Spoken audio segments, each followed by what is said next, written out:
America और Israel की साझा ताकत के सामने कमजोर नजर आने वाले ईरान के पास ऐसी ताकत है जो यूरोप समेत आधी दुनिया को संकट में डाल सकती है। इस ताकत का नाम है हूती।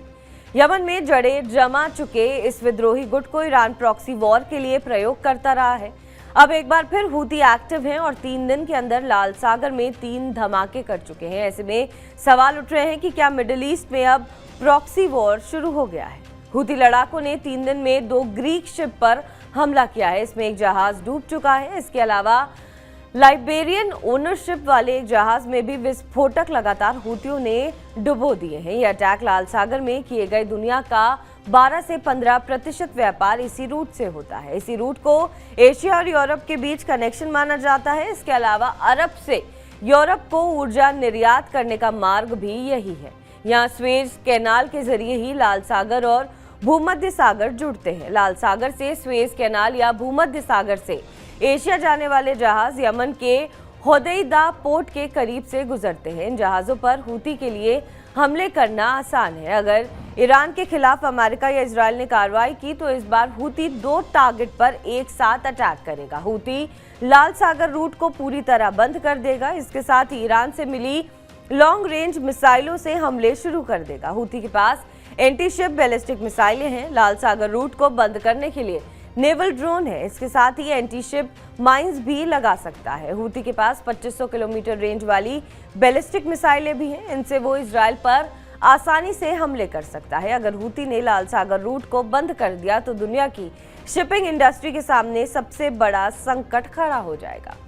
लाल सागर सबसे व्यस्त समुद्री मार्ग में से एक है। लाल सागर यूरोप को अरब देशों से जोड़ता है, जिसमें जहाज यूरोपीय देशों से पूर्वी भूमध्य सागर होते हुए स्वेज कैनाल के जरिए लाल सागर में दाखिल होते हैं। लाल सागर में बाब अल मंदाम स्ट्रेट 32 किलोमीटर का तंग इलाका है, जहां हूती सबसे ज्यादा हमले कर रहा है। इससे आगे कार्गो शिप अदन की खाड़ी पार करके अरब सागर में दाखिल होते हैं और वहां से होर्मुज स्ट्रेट से गुजरते हुए फारस की खाड़ी से अरब मुल्कों तक पहुंचते हैं।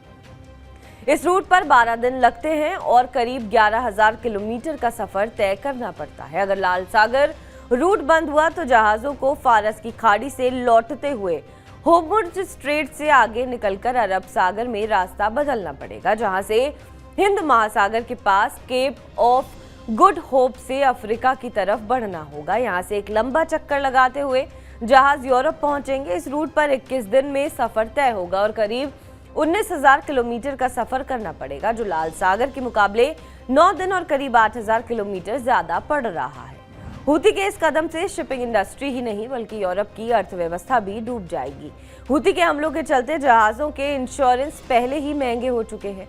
रूट बदलने से शिपिंग कंपनियों के लागत बढ़ जाएगी। इससे चीजों के दाम भी बढ़ेंगे। पेट्रोलियम और गैस महंगे हो जाएंगे और इसका सीधा असर वैश्विक अर्थव्यवस्था पर पड़ेगा। ईरान ने अमेरिका और इजराइल को इसकी झलक दिखा दी है। अगर तेहरान फिर संकट में घिरा तो ये खतरा वास्तविकता में बदल जाएगा। लेकिन हूती के साथ ईरान ने पूरे अरब में प्रॉक्सी को मजबूत करना शुरू कर दिया है। इराक में ईरान कुर्द फोर्सेस और कबीलों को मजबूत कर रहा है। 8 जुलाई को इरबिल के कुर्द गुटों के ने सैन्य वाहनों को आग लगा दी। रिपोर्ट है कि इराक की यूएस समर्थक सरकार के खिलाफ ईरान विद्रोहियों को मजबूत कर रहा है। इसके अलावा लीबिया, सीरिया, लेबनान, अल्जीरिया समेत कई देशों से विद्रोही गुटों को ताकतवर बना रहा है। यानी अमेरिका और इजराइल ईरान पर हमलों की तैयारी कर रहा है, लेकिन ईरान ने अपने प्लान बी के तहत यूरोप से लेकर अरब तक आग लगाने का बंदोबस्त कर दिया है। बहरहाल इस खबर पर आपका क्या कुछ कहना है, हमें कमेंट करके जरूर बताएं। बाकी देश विदेश की तमाम बड़ी खबरों के लिए आप देखते रहें TV9 डिजिटल।